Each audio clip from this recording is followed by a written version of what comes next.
board here for reference.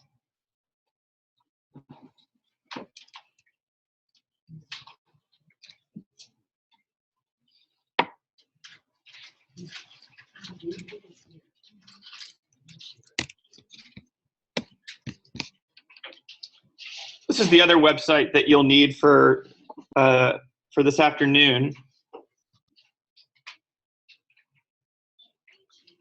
I'll give you also fair warning now that while I've used this presentation mode in online classes for a while now, this is my first attempt using it live, so you're a bit of a test case for me. Congratulations. You'll all let me know if this is worth the extra hassle or not.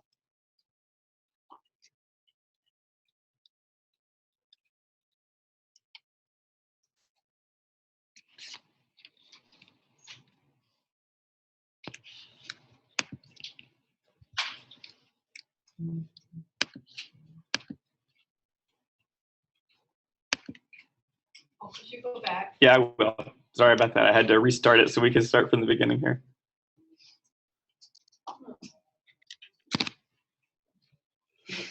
Case sensitive. It is not case sensitive. Good question. Thanks for that.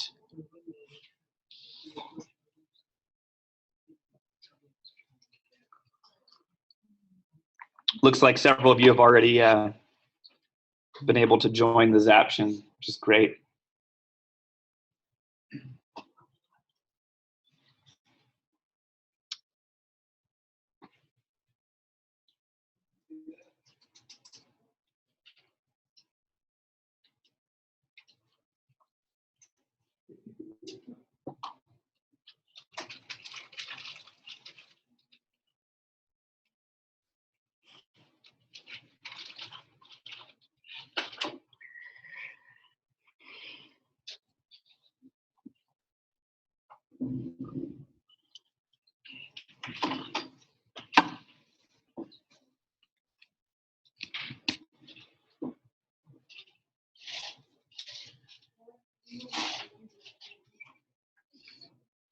If you think that you're on the Zaption, there's a screen should come up and it should be pretty clear, but your name should also be there on the screen as well now. Since we have lots of participants online here too, I'm sure they're getting their set up as well. Give you just another minute or so to do that, and then we'll jump right in.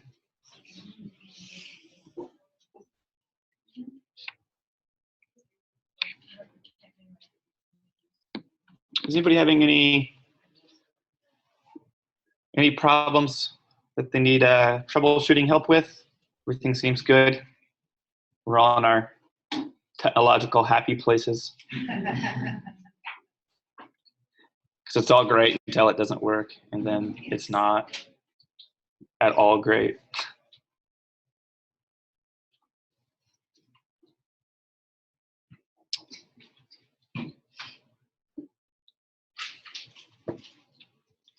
How many people are online? Mm-hmm. 28. Okay, so we're still waiting for some to get onto the Zaption, it seems.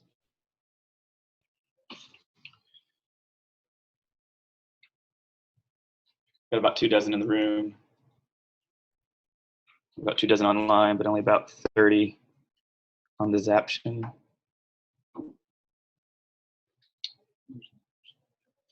Yeah, they're rolling in for sure.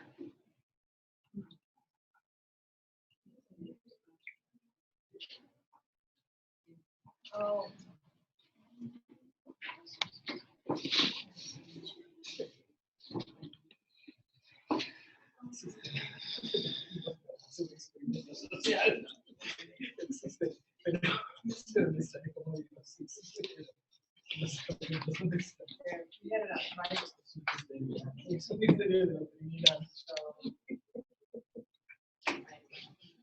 Yeah. Can you just make sure that you have the code? I'm gonna take this off. Brilliant.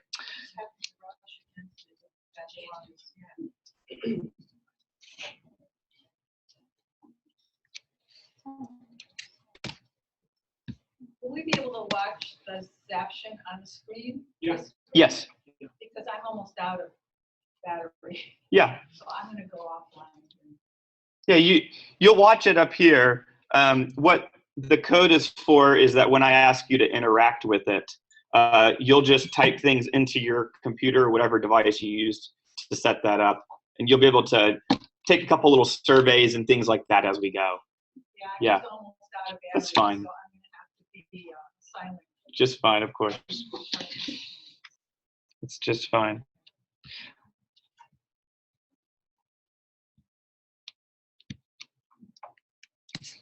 Okay.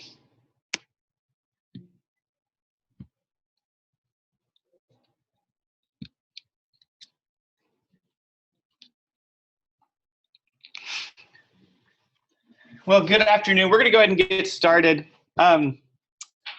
This is also a new experience for me to do the webinar. It's not my natural presentation style for my feet to be glued to this carpet here, but I've been told that I'm actually not allowed to move. So if you see me doing some weird like dance move looking things up here, that's most likely what's going on. Could be something else, but that's the most likely thing.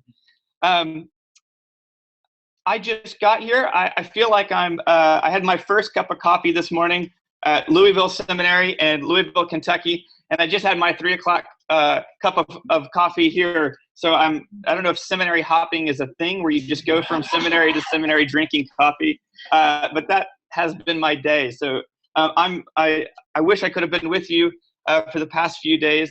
I've been following on Twitter, but I've had a fellowship for 2 years at the Louisville Institute, and because of that, I couldn't be here. This is our last one, and we had to say goodbye and do that all proper and all that.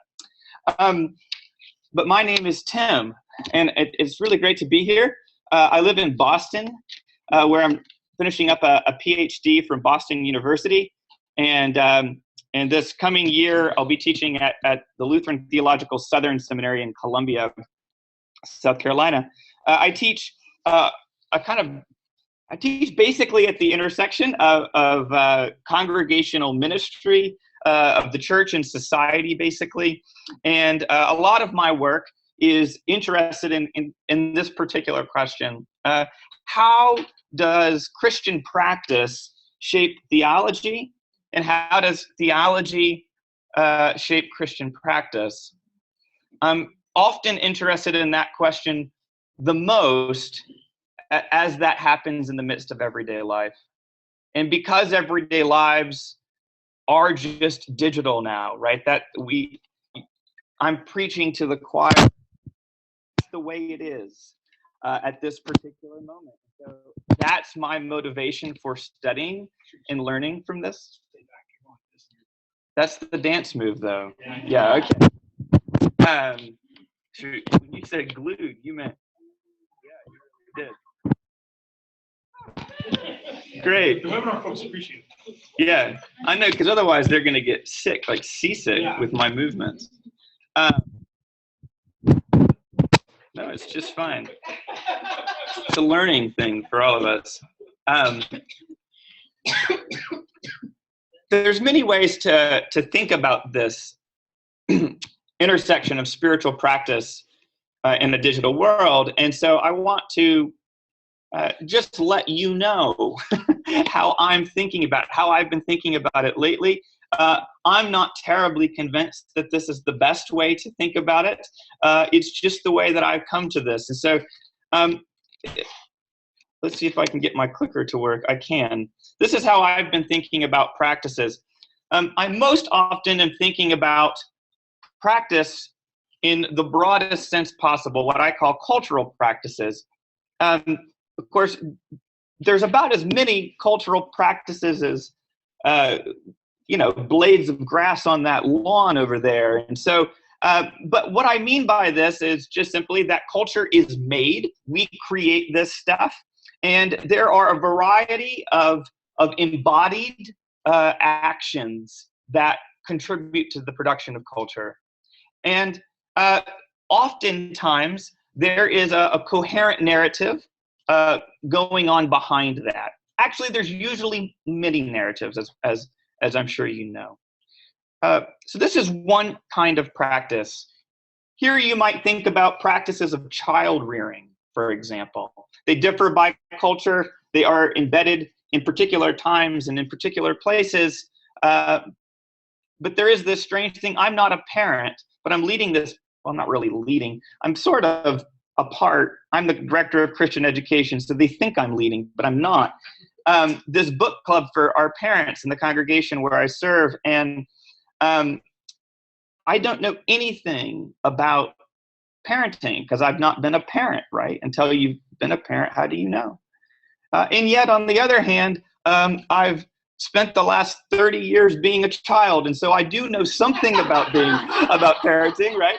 And so there's this tricky thing about that, but practices of like cultural practices in this way are learned and absorbed by being. I don't remember my parents ever doing any kind of like reflective work with me about why they parent the way they do and why I should parent the way they do. It was just kind of part of being in the family, right? So that's part of what I mean by a cultural practice.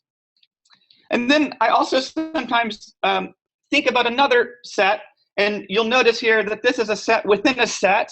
These two are culturally shaped.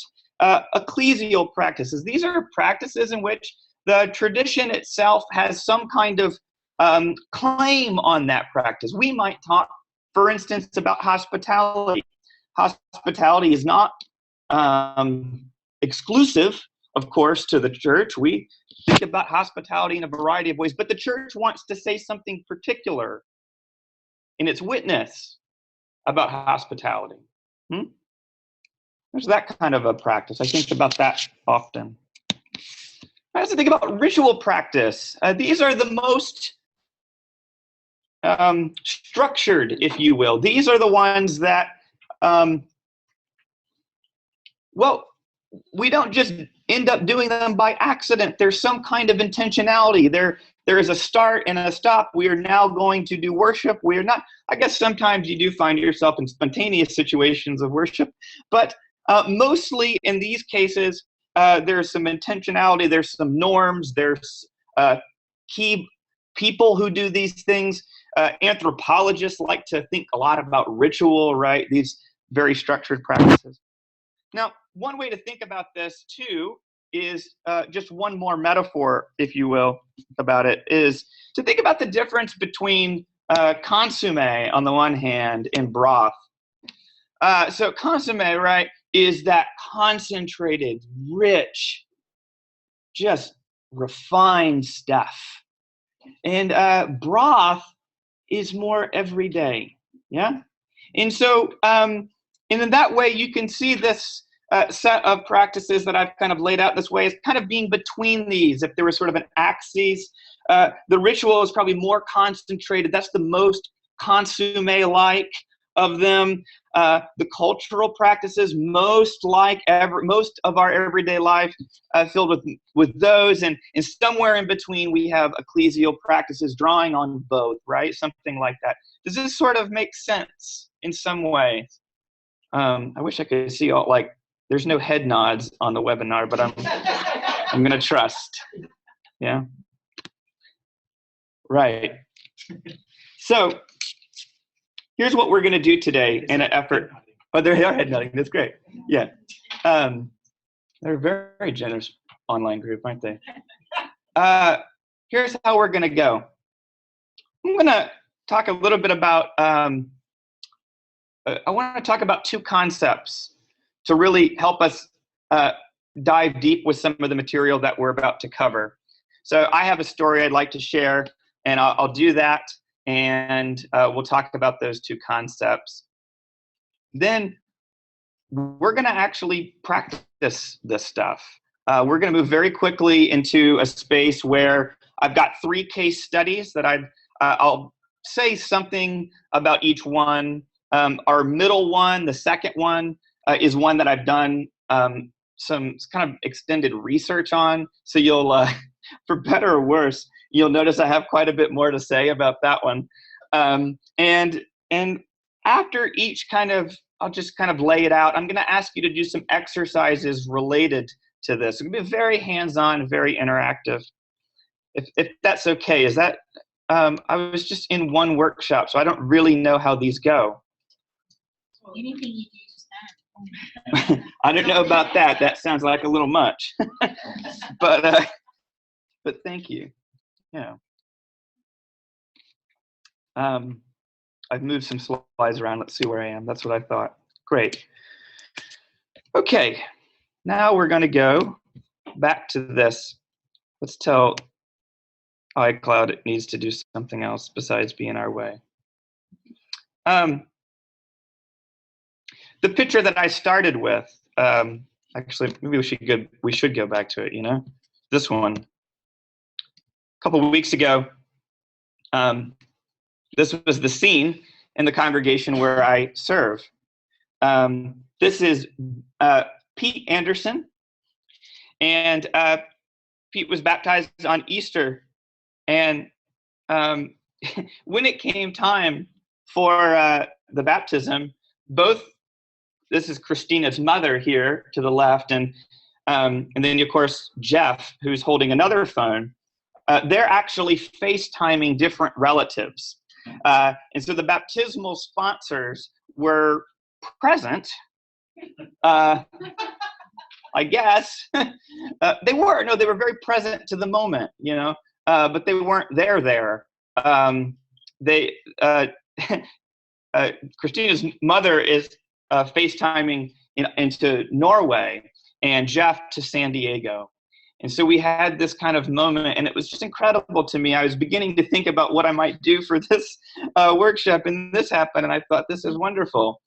And that reminded me of another baptism that had this kind of reality going on to it. And it was one where I had appeared in a video to be present at a baptism, except I didn't know that. I had not created this video for a baptism. I had created a video on the occasion of one of my dear friends giving birth to her first child. And on that night, when Ashley had her little daughter, Marley, her husband's name is Mark, and so they put their names together, and you get Marley, which is, I don't know what you do for the second kid. I don't know how long you can go on that pattern. Yeah. I'm glad we're recording this for all these name ideas. Oh yeah, there'll be name ideas. She'll be thrilled. The night that that Marley was born, I went out, and well, here's what happened. I later put some music to the background.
So this is one of the things that happens in a digital culture, and the particular one that we have, all kinds of amateur video is created, shared widely in all kinds of contexts for which it was never meant.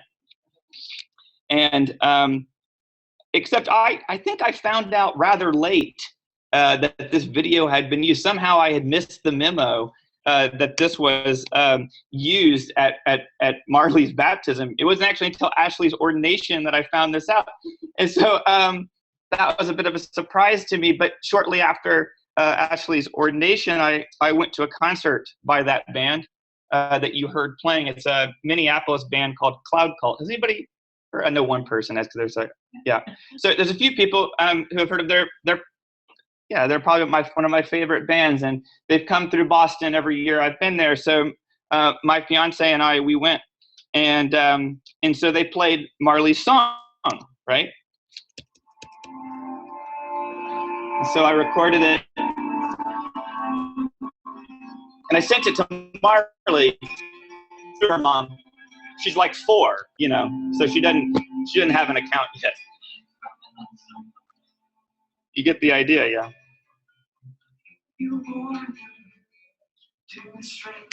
This became an occasion for Ashley to remind Marley about the promise of her baptism. And so then Marley sent me this. Come on, Marley. I like the video.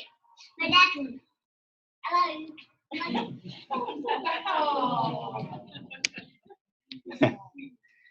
So there's a lot going on here, but I want to tell you about 2 things that are going on here. One of my friends, Heidi Campbell, who is a scholar of digital religion, has done some excellent work, and she talks about 2 different kinds of concepts that are indicative of what she calls networked religion, or the intersection of religion and digital culture. And one of those is what she calls a convergent practice. So we had that whole setup there of practices, but Heidi's going to clue us into something else about that notion of practice. And what Heidi means by that, by convergent, is that in networked environments, practices are convergent in the sense that they draw upon both traditioned forms on the one hand and improvisation on the other. So already you can see this. There are baptismal sponsors clearly present at the baptism of Pete, but there's a twist there. A little different to have them be in different geographies like that. And you can probably see other ways that was present as well. Another one is what Heidi calls a multi-site reality.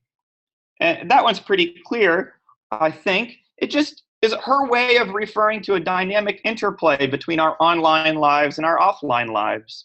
And so these things intermingle, and you can see that here in the sort of exchange. I make a video 4 years later. I'm reminded of the video, but make another video yet still, but I'm like actually there, and I want Marley to come with me, right? I mean, that was the whole deal. I wanted her to be there with me in this concert, but I can't because we're separated by miles, sort of. And then we're exchanging videos, right? Multi-site reality. So as we go along here, these are 2 concepts I'm going to ask you to be thinking about as you experience some of the exercises about to present, as you see some of the case study material here. Look for these 2 things. Look for ways in which you see convergent practices, and look for multi-site realities. And let's talk about that together over the next bit. Now, just by a show of hands, who's ever heard of the Anglican Church in Second Life? Anybody? A few? Ooh, a few, good. Well, this is fun because mostly not, which means I get to introduce you to it, which is, it's special, I'll tell you. It is, it's very creative, but it's very interesting. Before I do, however, I think it's time. Let's see if I can get this to work. Yes, before, let's turn first to our Zaption. This is that page that you pulled up. It may be on your phone or your laptop, but let's do a quick survey here on a scale of 1 to 5, where 1 represents the skeptic and the 5 represents, let's say, the early adopter. It's actually adapter, isn't it? Oh, adopt, yes. I think it's adapter. Yes. I think that is a mistake on my part. Anyway, how comfortable are you with practicing your faith online? I'll give you just a few moments, and I can see the responses coming in here. Mine doesn't have the question on mine. It doesn't. No. It says ask a question. I did. Just go back and then go forward again. That's what I did. Oh, There you go. Or This is- sign again. Crowdsourcing, Oh, there it is. You're right. crowdsourcing troubleshooting. This is great.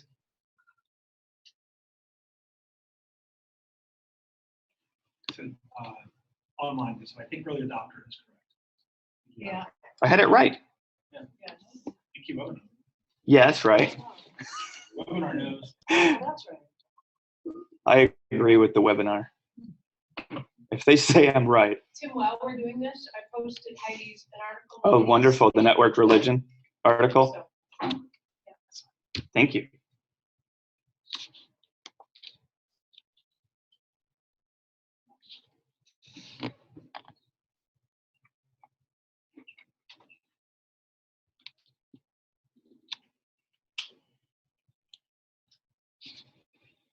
Anybody need a little more time? Everybody looks like you're good to go. Let's just see this here. Let's see where we're all at. Well, okay, right. Well, you can see there's quite a bit of a spread here, even at a conference dedicated to this. Now, of course, some of you may not be particularly comfortable practicing your faith, but you still know it is relevant to the ministries you serve, and so that might be, some of you may find yourselves in that place. There's many times where I personally find myself in that place. But does this surprise you? Head nods maybe? Yeah? No? Is this what you would expect? All right, well, let's take a little tour here. Let's see what happens. I'd like to welcome you here to the Anglican Church of Second Life. Second Life is a virtual reality thing, so I could say more about that, but you'll get the sense of it, huh? That lady does have wings, if you're wondering what you saw there.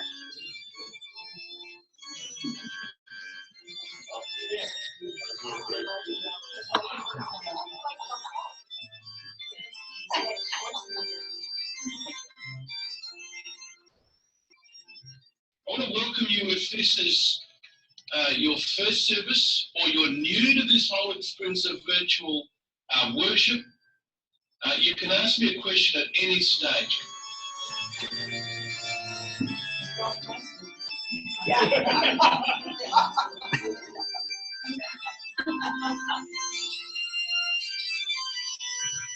Type together, glory to the Father and the Son and the Holy Spirit, as it was in the beginning, as now, and shall be forever.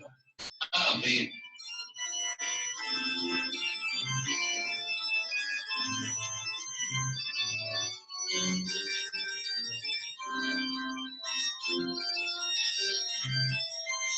Let them be turned back and disgraced who wish me evil. Don't think he's a great preacher.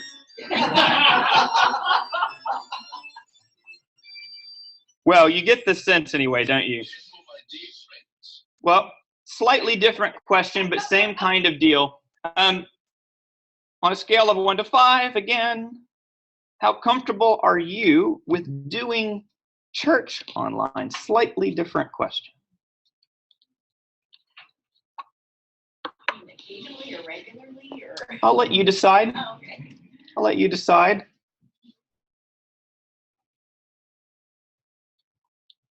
Although I might also raise questions about if you feel like you could do it once, but not, like that's it. That probably raises some curious ecclesiological dilemmas, right? So we could talk about that, but I would lean towards you might find yourself like on the 1, if that's the case. I need to go to You need to go to 0. Yeah, I hear you. You'll have to select a 1 for now. Actually, I'm not online, so no Quick question. problem. Yes. So, the web rep says, does he mean doing church like we just watched? Or I don't think it was limited to just something like Second. Not limited to Second Life, but the notion that we can put the church online, we can put worship as a central thing that we do online, and other central acts of the church too, but this one reminds us most of worship, I'm sure. I said they got the attendance pattern about correct. I can notice here on my Zaption, I have a couple of questions. There's some nods, and then, oh, somebody got their response in there. Okay. Just wanted to show you what that looks like. You can ask a question. Anytime I don't have a question up, your Zaption has that prompt, and feel free to ask a question. I'll see it up here, and I'll eventually get to it. Well, let's see what you all said there about that, right? See if it remembered your questions or if I screwed that up. Might have screwed it up, friends. Come on. No viewer questions yet. Seems not right.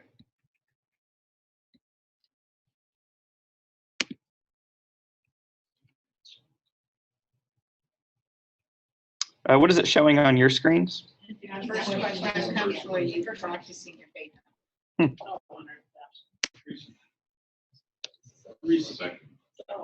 just going to go out and come back in real quick. This will just take a second. Presentation pause. Yeah, it'll come back here. All right, here we go. So let's see what you said. Wow. A bit different, huh? So that says something already. For many of us, some practices work online, others don't. That may be one reason why some of you are more skeptical. There could be other reasons, of course. Digital culture implies certain forms of relationality, certain kinds of limits and possibilities about social interaction, some of those for which you might not associate with church, or your vision of church anyway. Although I've been to some congregations that felt like they had about as much social interaction as what we just got. So and the preaching was not terribly different. So I just want to throw that out there as ethnographic observation. That's all I'm trying to say about that.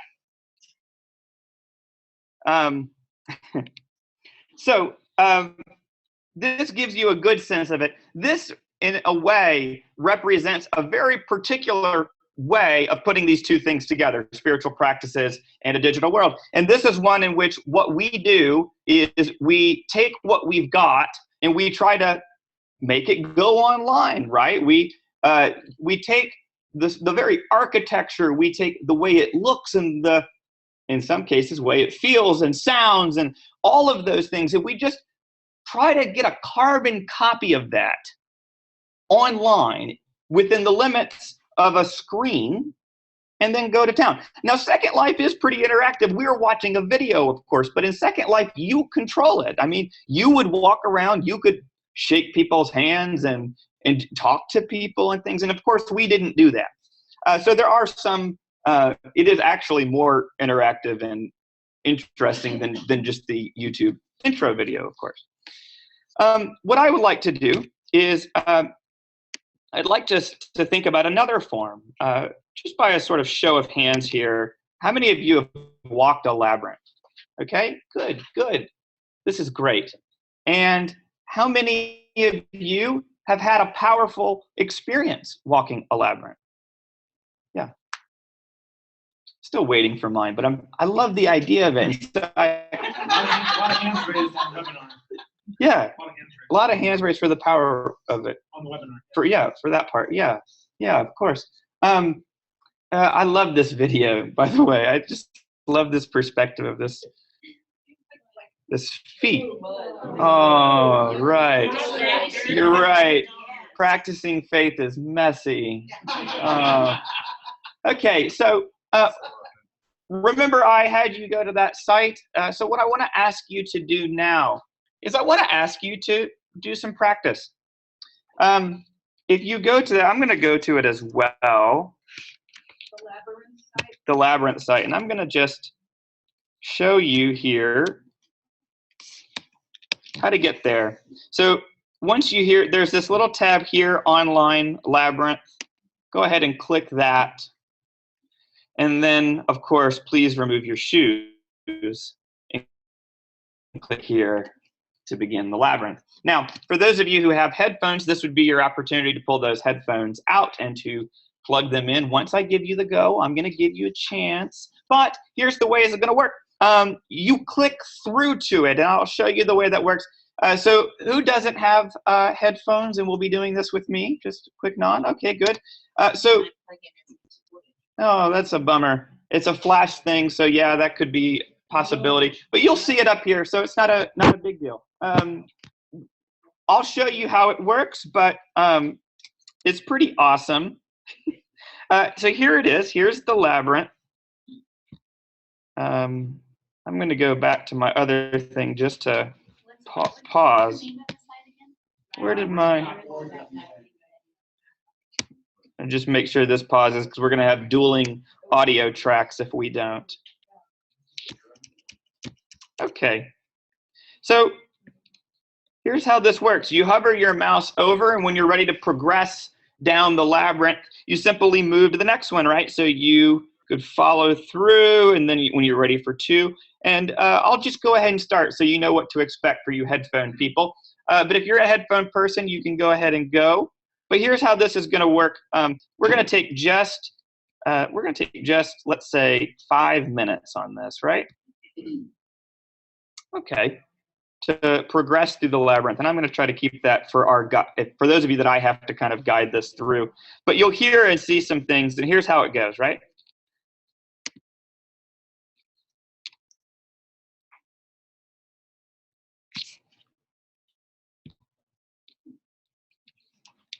You are on a journey towards the light that is God, towards the center of the labyrinth, and out again. A journey of receiving and then giving. Walk with expectancy. Reflect on what you see, hear, think. Expect to discover the wonderful, the fantastic. Relax. You can do some fun things like mouse over this walking feet. Confess and let go of things that hinder your relationship with God. Shared images or projections of yourself so that you can be real with God. Let go of what other people think you should be, their expectations of you, their projections. In the beginning was the Word, and the Word was with God, and the Word was God. The Word was with God in the beginning. Through the Word all things were made. Without the Word nothing was made that has been made. In the Word was life, and that life was the light of men and women. The Word became flesh and blood and moved into the neighborhood, full of grace and truth. Just as the wise men journeyed onwards towards God by following the star, so we ask you to journey, to press on towards the light of life. Our task is seldom easy. After all, we're going to move on to the next one for the sake of time, so you'll get a sense of some of the different stations and how they imagine you move through it. Sound like that translation was the message by Eugene Peterson. I think so. Moving Yeah. to the neighborhood. Yeah, some of them are exactly. Yeah.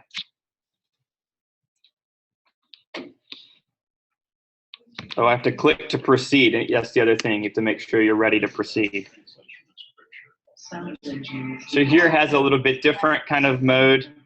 And I don't really understand this, to be perfectly honest, but you can click these screens and change them, which I think is a way of trying to give you some sense of agency, some sense of interacting and moving with it. So many messages, all competing for our attention. We find it hard to find a signal. Take some time to identify the noises around you one by one. Traffic, children playing, dogs barking, the hubbub of life. As you recognize each one, savor it and then place it to one side. What are the noises on the inside? The song you can't get out of your head. Thoughts that won't stop chattering, nagging worries, hurt, anger, things you have to do tomorrow. Identify them one by one, listen to them, and place them to one side. Let God still the telescope of your soul. Turn the noise off and give you peace. Then listen for his signal. Be still. Quiet. Listen. Still. Be. Going to move on to the third station. You'll get the sense we don't need to do all 9 for you to get the sense of it, of course. See how we're doing on we have about another minute.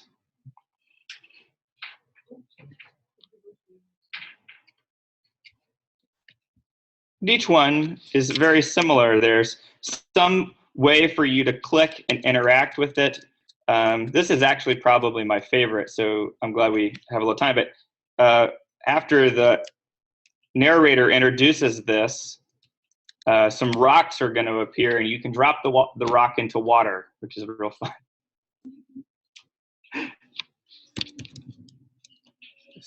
This one also takes the longest for her to start talking.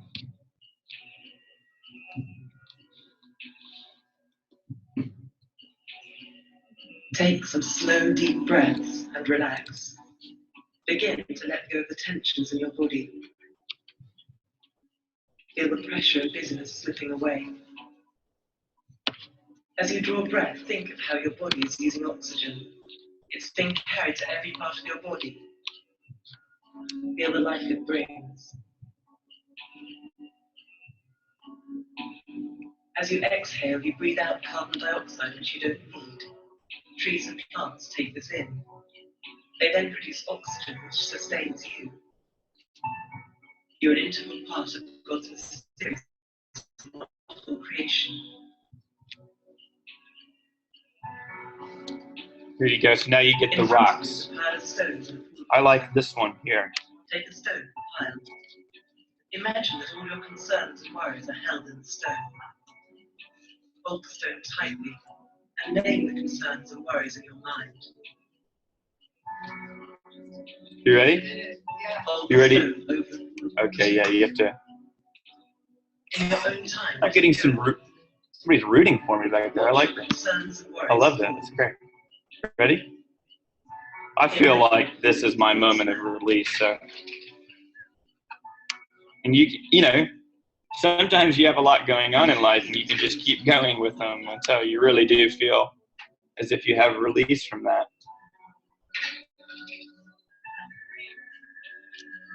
So, in some ways, there's pieces of this that are of course, as I mentioned when we were talking about the second life, they're there. They are very realistic from a certain point of view. Their effort to get that practice online.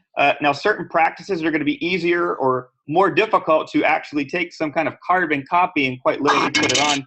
I find that, at least in theological circles, the moment you mention church online, people instantly, of course, want to bring up the Eucharist. And I certainly understand the range of difficulties that people might have with that. I don't know that it is really that representative of the diverse ways in which spiritual practices and online culture interact. So I often do my best, though often not very successfully, at helping, wanting to gently ask people to move beyond that particular trip up. But it is a sort of moment, right? This is an effort to put a practice online. Now, I'm sure we're over our 5 minutes designated time for that practice. And I want to invite you to do a quick fire reflection. We'll do these at the end of each of our little mini case studies. And just take a second here. Take 2 minutes for yourself to just think about what that was like. You could imagine yourself, and could you imagine yourself doing this practice? I think that's a good thing to ask of yourself. I mean, especially for those of us who are not in church vocations. If you wanted to, let's just say you're going to switch careers and you've always wanted to be, what is something somebody has always wanted to be that's not in church? A teacher. Good one? Yeah? So on your off period as a teacher, when you don't have any high schoolers, let's just say it's high schoolers, could you imagine plugging in and doing this? Does that feel like a live option for you? Why? Why not?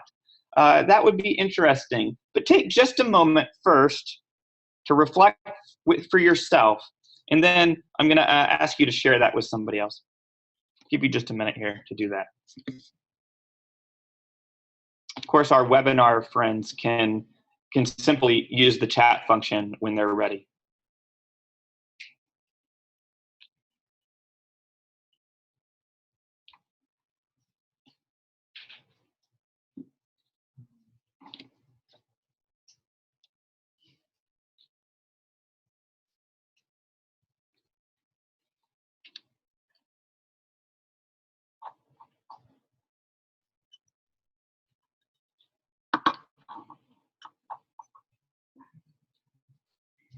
Is it supposed to be on here? That question? It isn't. If you go back or hit reload, it probably will.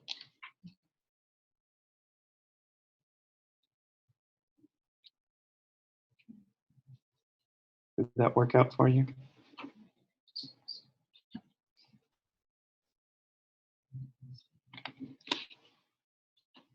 Just about another 30 seconds for that period of individual reflection.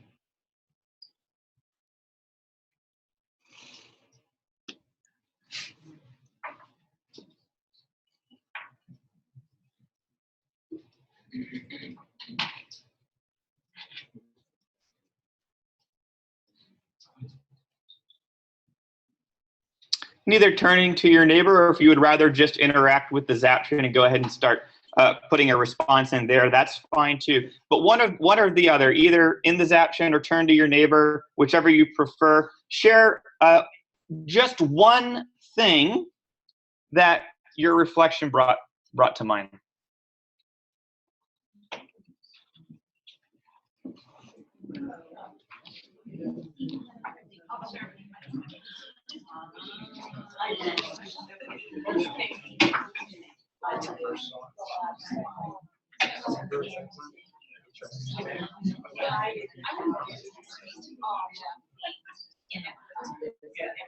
Yeah.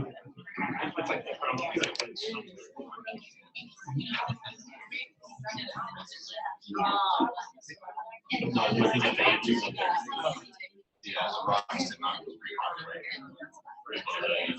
Yeah.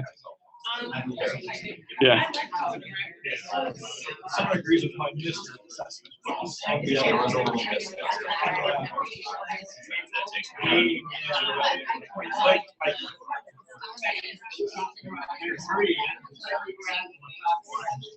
So someone like yes.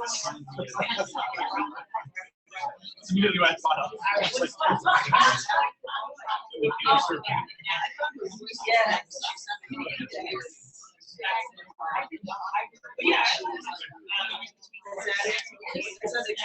If you haven't done so already, I want to invite you to switch and make sure both people have talked by this time. If you haven't at this point, that would be good. So when we got to the TV screens, I was having a little lost. Yeah, I know, right? Yeah, that's right. That's right. Yeah, yeah. When I was at when I was in Louisville, I was talking to a friend of mine about his seminary experience, and he said that the worst seminary on-campus job was they had this kind of boiler that had some kind of an alarm on it, and their job was on the night shift to, yeah, this is true. This is what he told me. I mean, it does feel like, no, not here, but at a different seminary, and yeah, the job was you could do anything. You weren't supposed to sleep, but let's be real, and you were just supposed to stay up, and then there was some instructions of what to do if the alarm went off. But you know, it was like one of those. Isn't that one of those moments? it's Isn't that awesome? I just loved that story. It's one of my favorites, I think. Okay, let's go ahead and return to the large group.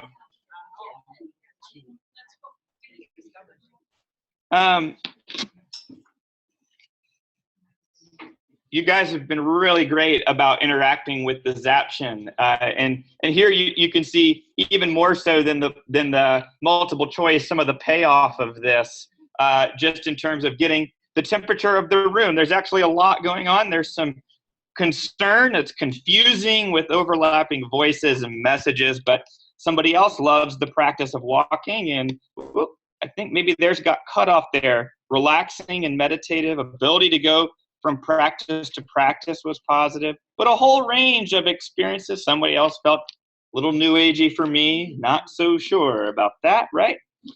But it's a very interesting to actually try these things for yourself and see how you feel in your own body and your own sense of this, right? Again, this is a very particular kind of way of intersecting these two, spiritual practices and a digital culture. I want to turn now to the one for which I have sort of the most vested interest in, the one that I've been doing research on over the past few years. And so I want to talk to you just a little bit about it. Let's see if I can get this video to work. I want to make sure the sound is off.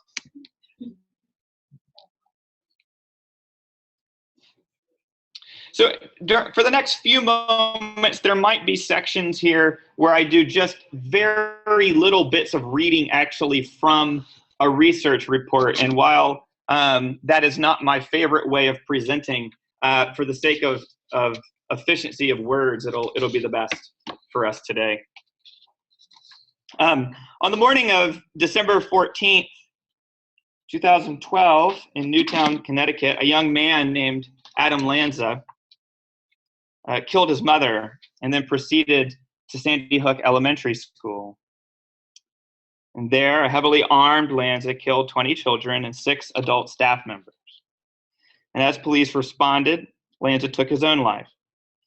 And this was a part of a whole string of events in this country, reminiscent of the tragedies at Columbine and Virginia Tech, but also the Sikh Temple in Oak Creek in Arizona, a movie theater in Colorado.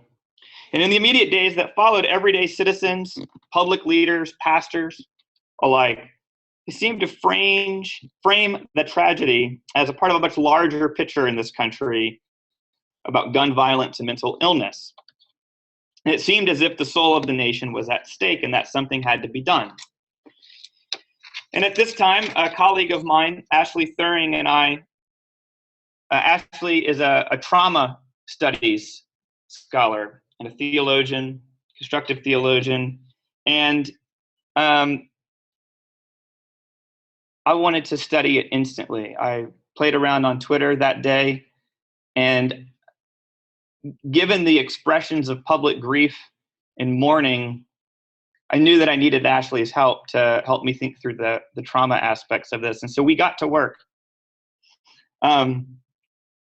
And we collected hundreds, and we viewed thousands of tweets, but we actually physically collected with screen grabs hundreds of tweets. And we looked at them and analyzed their content. I want to return to something quite interesting about that particular day. Later that afternoon, an art teacher, Eric Mueller, a 59-year-old art teacher at a nearby high school, hammered his own wooden stakes into the ground on a hillside outside of his Newtown home, and there he attached a wooden angel that he had made that day. And as the media descended on the town, some people stopped to see what he was up to, and they, when they asked him, they said, "How many angels?" 27, he said, not 28. Now, Mr. Mueller's actually off by a number. I think he probably meant to say 26, not 27, but you get the trajectory of this. And then he said, "I wavered on that. If the sentiment went that way, I could entertain that." Then he wavered on that, and many people began to borrow popular religious images and categories for their memorial vocabulary, we might say, right? And so here I've been showing you, as I've been talking, these scenes of a physical memorialization process. And what I want to talk to you about for a few moments is I'd like to talk to you about what happened on Twitter.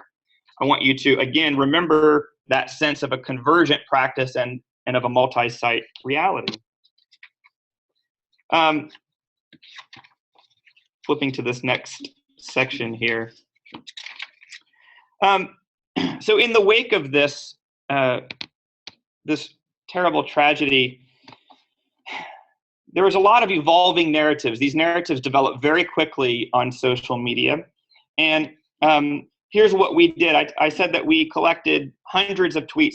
Here's the way we did this. We looked at several hashtags. We looked at hashtag Newtown and Sandy Hook, and Pray for Newtown and Prayers for Newtown.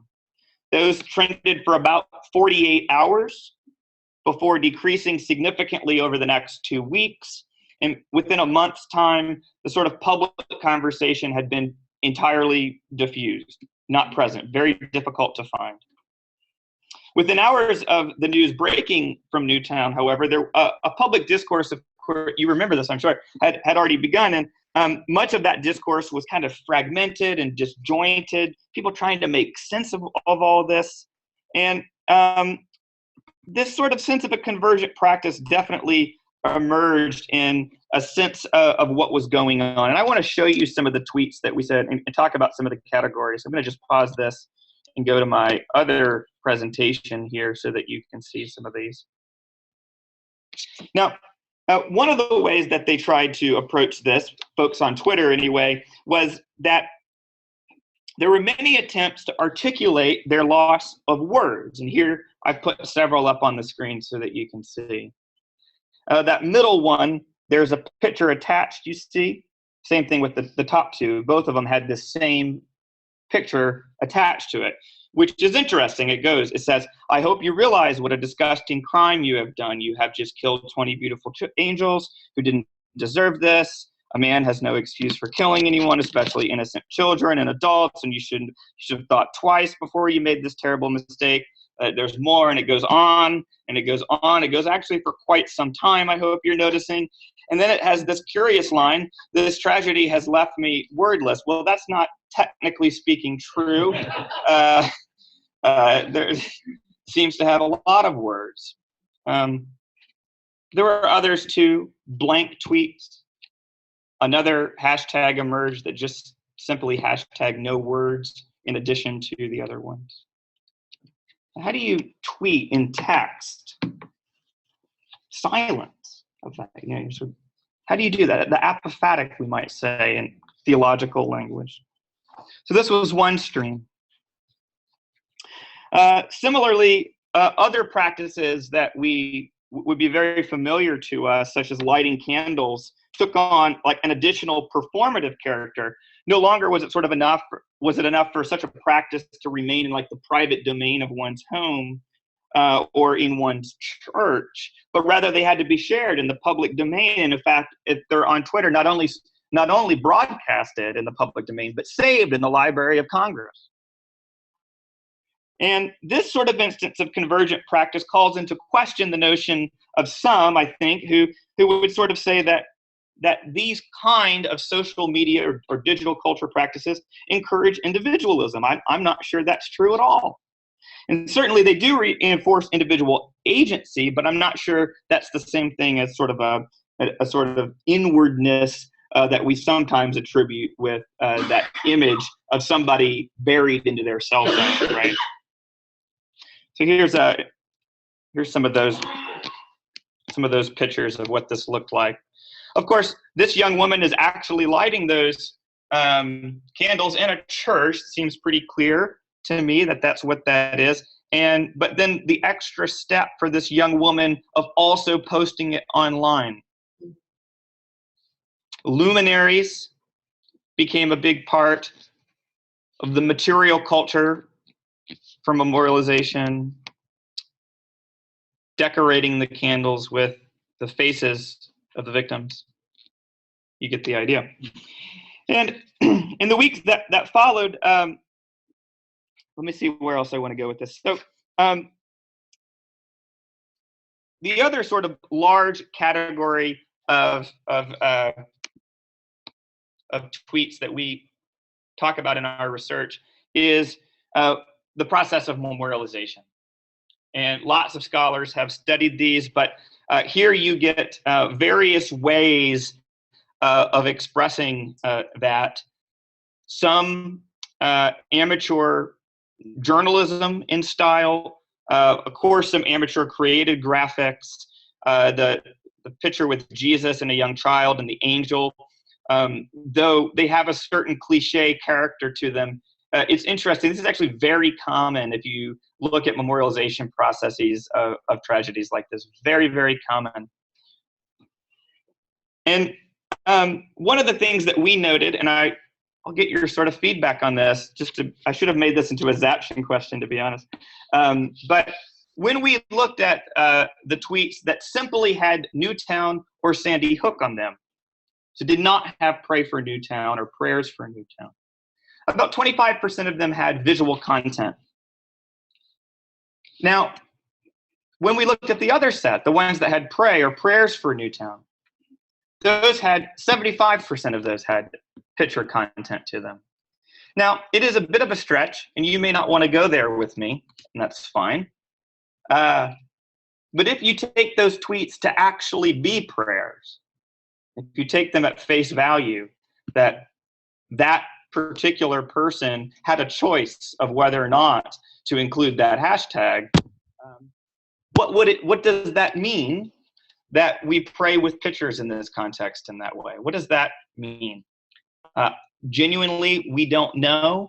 My co-researcher and I, this is one of those places we would love to know more. You'd have to follow up and do some interviewing and actually find out. Now, I want to go back. Say, I'm from Oxford, Connecticut. Yeah. The town next Yes, to, that's right. the churches in that area, I mean, I'm familiar with St. Rose, Mm-hmm. were packed for days. That's right. And That's right. I think that convergent type of thing is, Yep. it may have been big on social media, It but was. it's also actually Yes. in the physical church. Yes. Yep. And for weeks. Yep. I mean, you know, when these groups were there for a That's while. right. To this day, it's still a very, you know, Mm-hmm. emotional thing That's for us. absolutely right. out there. But I think there was that social media, I would have to think, Yep. drove people Yep. to the spiritual houses of worship. One of my favorite, this is absolutely right, and thank you for sharing that. My favorite image, actually, from the photo set that we have, it doesn't present very well on a PowerPoint slide of any kind, but it's the back of somebody's head. It's a very strange photo to take. It felt like a mistake, actually, until I looked at the message on the tweet.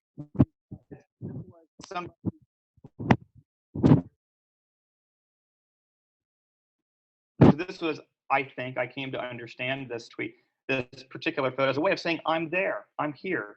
This is my point of view. This is what it would be like if you were here, you know? And I think he meant it as a sort of portal for us to peek into that. But it was my favorite. It's really interesting.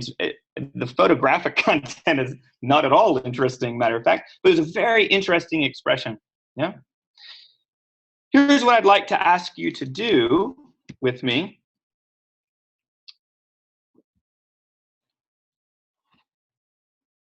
I'd like to ask you to visit Twitter right now and see what's trending. We're not going to have time to do the full 15 minutes, just a heads up, so it'll probably have to be closer to about 5 minutes of exploring. I'm going to give you some time to also interact with that, but for now, just in terms of browsing, let's take 5 minutes and just pay attention to what's trending and what might call for prayer.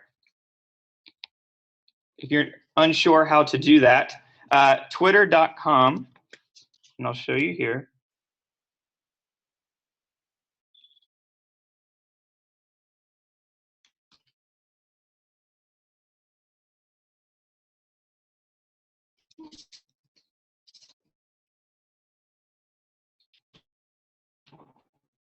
Here's the, see if we can get to. I just on Twitter 2 days ago. The kids were not. Yeah, not sure where to find the trending. Yeah. I wish this page would load. Is that having any troubles over there on the webinar?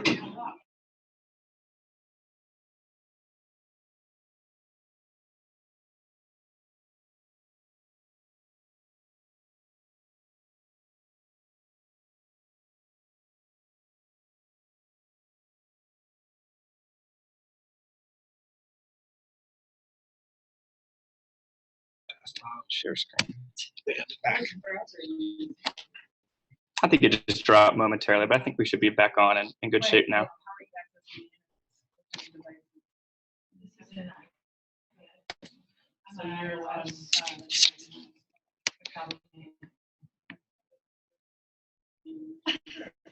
So here you can see trending news, featured tweets. Just going to go ahead and click that so it'll be up here on the screen ahead of you. Here you can see these trends on the left-hand side. Tel Aviv.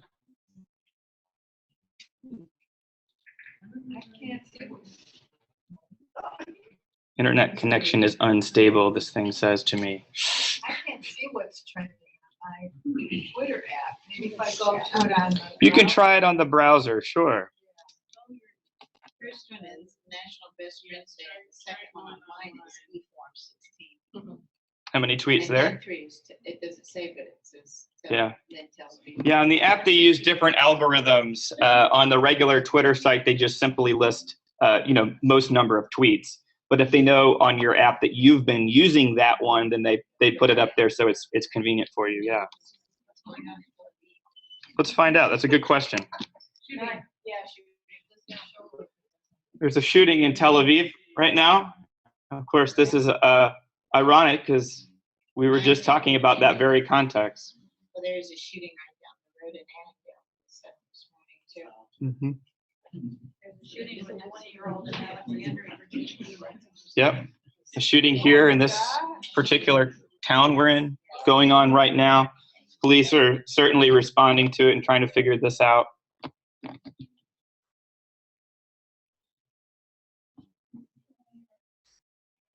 Flirting. Yeah, I'm looking at millennial flirting. Millennial flirting. There you go. See what that. It's been trending for 3 hours.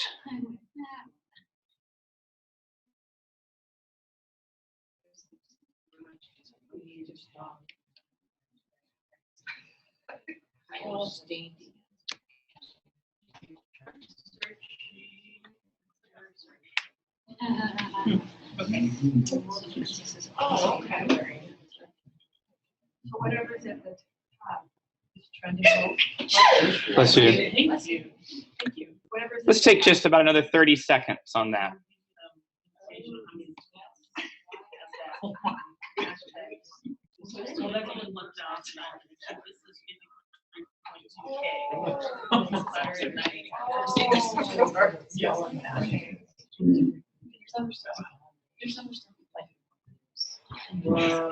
Hey, baby, want to come over for Netflix and cry into an IP about our crippling student? I don't ever want to get married. Let's run away to Seattle and open up a coffee shop in the past right now. So. I want to invite you now to do a similar thing that we just did in the previous case study with the labyrinth. I want to invite you to take a moment of individual reflection to think about what you have been looking at on the trending pages and to think about what it might look like for you to compose a prayer about that. I'll just give you a few minutes to do that.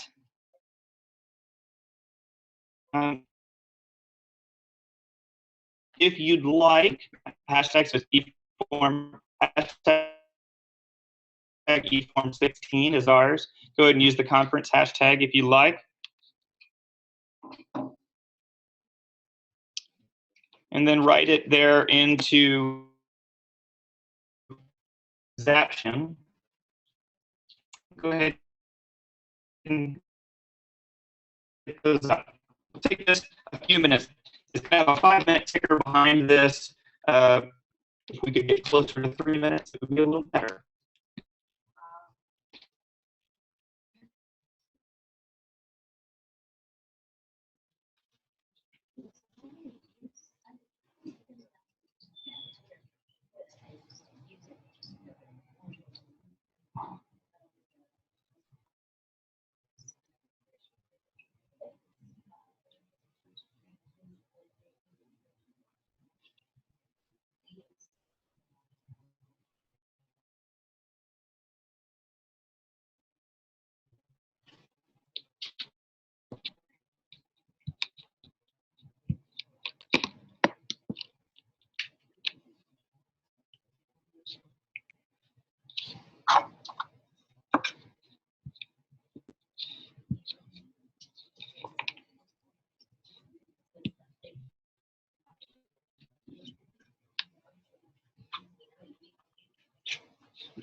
Take just about another minute to do this.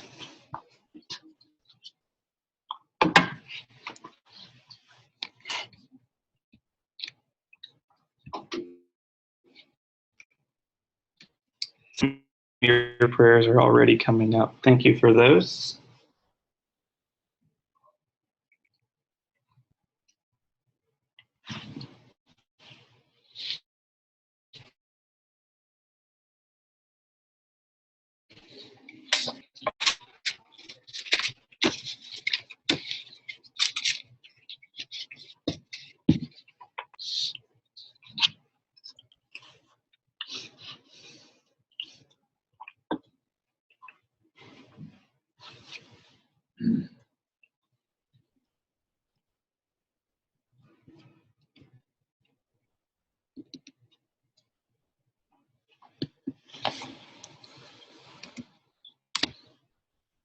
Of course, I realize the difficulty of being put on the spot in these, but already you can see it's difficult to kind of know what to say in many of these contexts. Some of them are tragedies.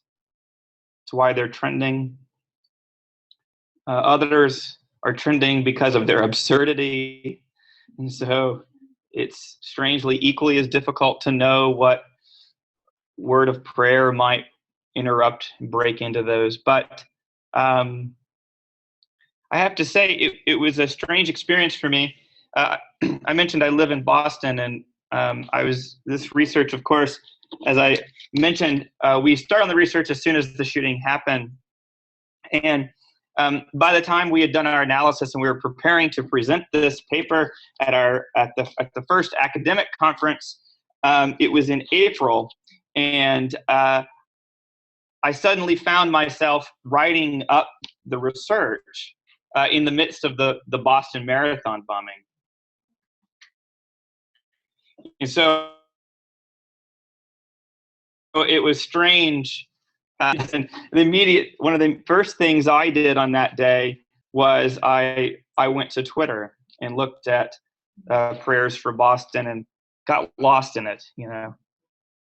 And I think in that context, having spent so much time with other people's tweets, I found my own self surprised. I probably am not very naturally inclined to interact with Twitter in this way. Probably in the same way that I'm not likely to volunteer for prayer in a group when the pastor says, "Who wants to pray?" But in that moment, in that particular deal, I found it strangely comforting. And so I think it's helpful, especially in some of these instances of public tragedies, to practice this in moments in which not quite as much is at stake. And some practices work that way. You have to do them for extended periods over time before their value really becomes clear. And so for some of you, if you feel like, I just don't know if I could take the full plunge into this kind of interaction in my prayer life, I just want to encourage you on that. Yeah, sure. Can I flip that? Of course, Well, of course. So I got to teach a class for seminarians on proactive ministry in the digital age, so kind of similar. And we started with the practice each week of dwelling in the world some way, using digital means to be in the world. And 1 week we did this, basically. And what was interesting, I happen to live in Minneapolis. It happened to be a Thursday. It happened to be the day. Yeah. So that added a whole other piece to it. But what was really interesting, because we did it for 12 weeks, these Christian public leaders, in some way, started seeing whether this was meant as a prayer or not, right? These are the hurts, the realities, right, the joys of the world. And what does it mean for when you're in face-to-face community to recognize those prayers, or as a small group prayer, that's right, Bible study to pray for them? And I think it actually changed their perception of, it's like praying the newspaper, right? We've heard that, but I think the sense of real time can be, we were just looking at trending. We could change the city. We could contextualize for your area or nationally or globally, or, you know. So one of the things that I see this is, in addition to the actual praying, right, of the people, it certainly is longings. Yes. And if we are people of prayer, that's right, what does it mean for us? What if we, in our worship, in the prayers of the people, prayed for what we saw on social media? That's right.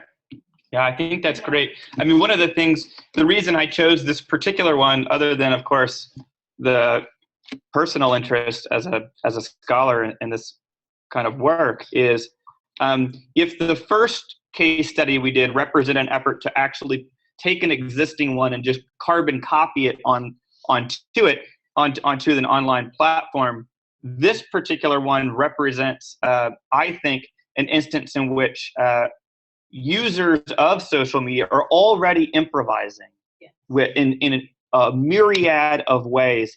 And social media has a wonderful character to it, because so much of this is captured.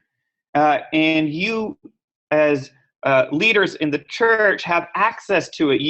It's not stuck in somebody's subconscious or in their interpersonal life. It's a very public form. And it's not the only one, of course, that we should pay attention to, but it's a lovely way of trying to figure out how these two come together. It's a very particular kind of convergent practice, but it's an important one. And I think social media clearly is so big and so much a part of our lives now that I think it's a little bit surprising that we're still trying to figure out what does that look like to be faithful to bringing those two together in that way. But that's a great example.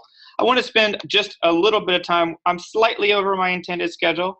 So here's what I'm going to do. I want to make sure that there's chances for you to have questions and us to dialogue in a more intentional way. So I'm going to say just a few words about that third case study and give you a sense of what the exercise would have been. And then I'm going to just move into a time where we can chat together. I teach a course, I taught a course in the past, I should say, at Wartburg Theological Seminary on contemporary spirituality and discipleship. And we look at different domains of everyday life. In that particular course, we looked at home and work. We looked at congregational life and public life. And I get these categories just as to do due diligence in this way to Nancy Ammerman, who has a wonderful book right now called Sacred. I always get the right. Sacred Stories, Spiritual Tribes: Finding Religion in Everyday Life. And one of the reasons it's important for me to say that is because Nancy is my advisor, and I'm extraordinarily indebted to her in this work. Especially for what I'm about to share, which is, so I was teaching this course, and I wanted to have a different sort of pedagogical angle. And so I didn't want a final paper. Yes, sure. Sacred Stories, Spiritual Tribes: Finding Religion in Everyday Life.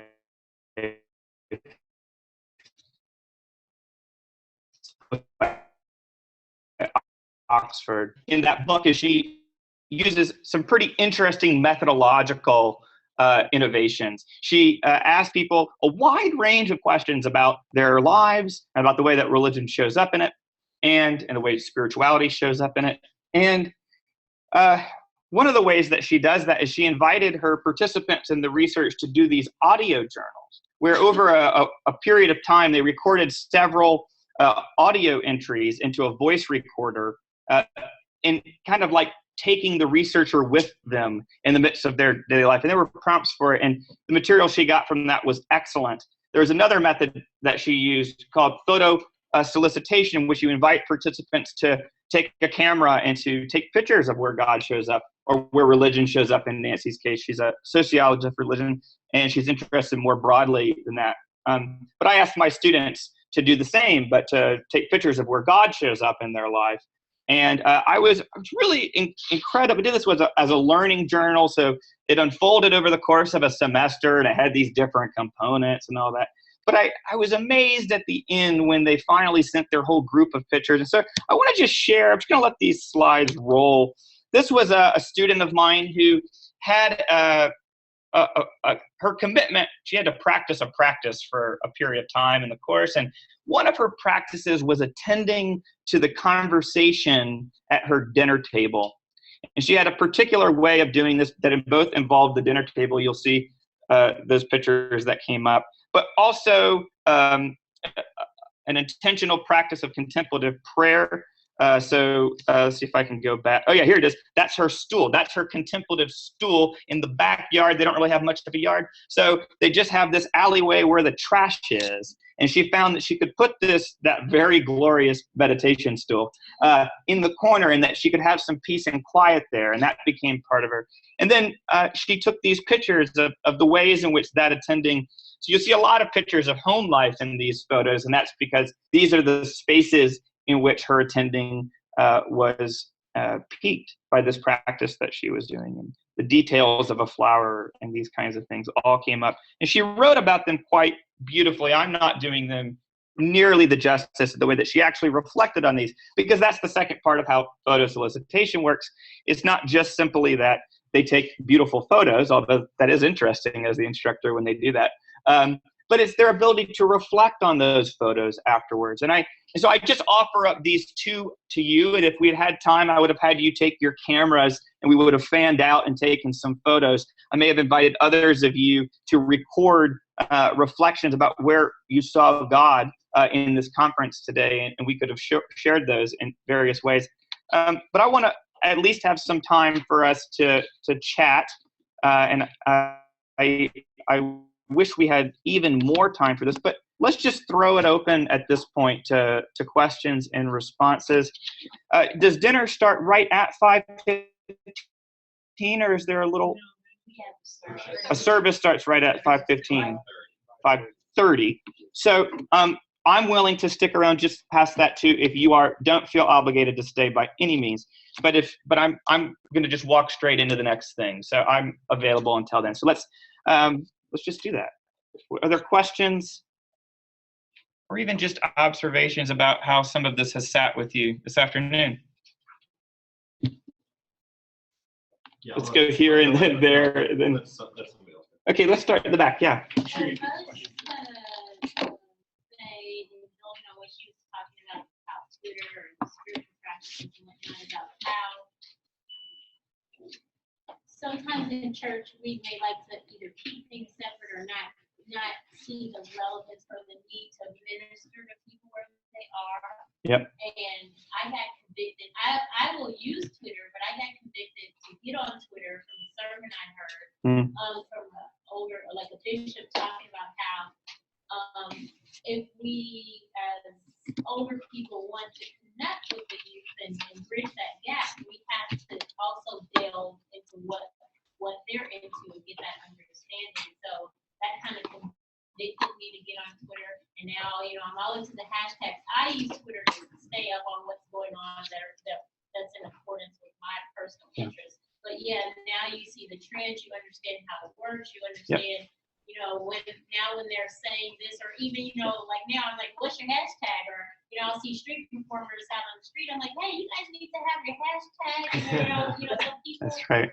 So, just being able to then use that as a bridge to relate, to have that additional understanding for things that, I really don't care, like all this, what is it, some popular group, the kids love or whatever. Like, so now I'm way more familiar with stuff that I wouldn't have, That's great. I just don't hear about that. But now I can relate. And then, that's also a way to bridge the gap back towards me, connect to them. So then I can, open them up to share with whatever insights I have to give them. So I think that is. Right. So the comment was in particular about a bishop who actually inspired one of our participants to get onto Twitter and then sort of, this is my word, of course, not yours, but to be, sort of convicted or to be converted, perhaps we could use that language into a whole other kind of culture, a whole other way of thinking about and expressing the whole sort of range of everyday life. That's all of those cultural practices that I referred to earlier in it, but noticing how quickly some of those cultural practices become ecclesial or ritual practices, and how those other practices interplay. And so, it's kind of true that there's a whole other world out there. And I'm glad that you mentioned this in particular, because when I learned at a workshop this morning that Snapchat, just kind of tongue twist, has more daily users now than Twitter. And so I signed up over lunch, and if anybody wants to follow me on Snapchat, we can chat together. I don't know it yet, so I don't know what we're gonna do together. Yeah. I tell Luke to look at it, there are no instructions. That's true. I have a 21-year-old daughter. You're gonna be fine. Are there other questions? How about the? Is there the Twitter itself? As we think about the weekly life of the church, are there some good models, examples of how it has been incorporated into the rhythm of church activities in ways that have become patternistic or trending? I'm thinking about things like, say, for example, either among the youth or Bible study or things like that. We're just seeing more churches that are beginning to engage its use. I think so. The question is about are there sort of ways in which Twitter can be folded into the very life of the church and its rhythms. Right. Yeah. Your question highlights a bias that I have, and that's that I'm in my research and writing at the moment more concerned with the way in which the church, the people of the church, what they're doing when they're not at church. Now, the church is not just what we do at church. We know that theologically. But I have to admit, I'm not terribly interested in my research about the ways in which we can sort of make this into a church practice. But I'm more interested in what are the ways that everyday, ordinary people of faith are confronting realities of the world in ways in which their faith resources burst out into the open, right? Interrupted by life and everyday life, and faith kind of demands to have a say.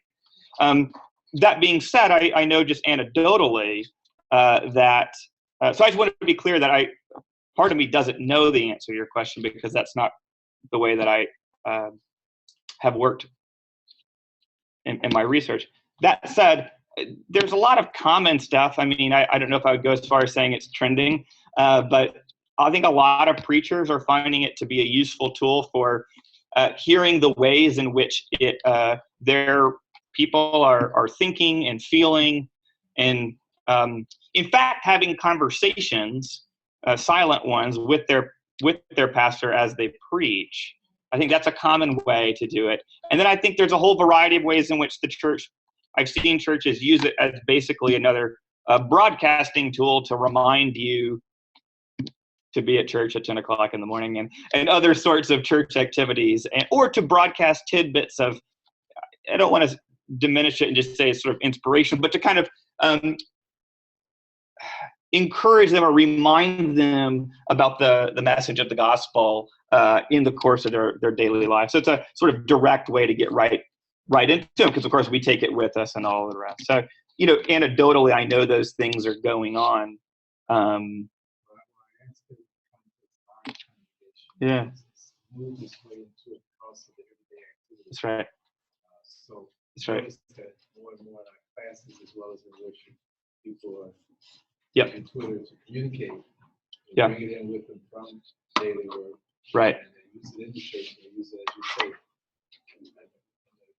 So I don't know if that kind of pattern is a little bit more as more people. Anecdotally, I think it is. Yes. Yeah. Observe patterns of how it's showing up.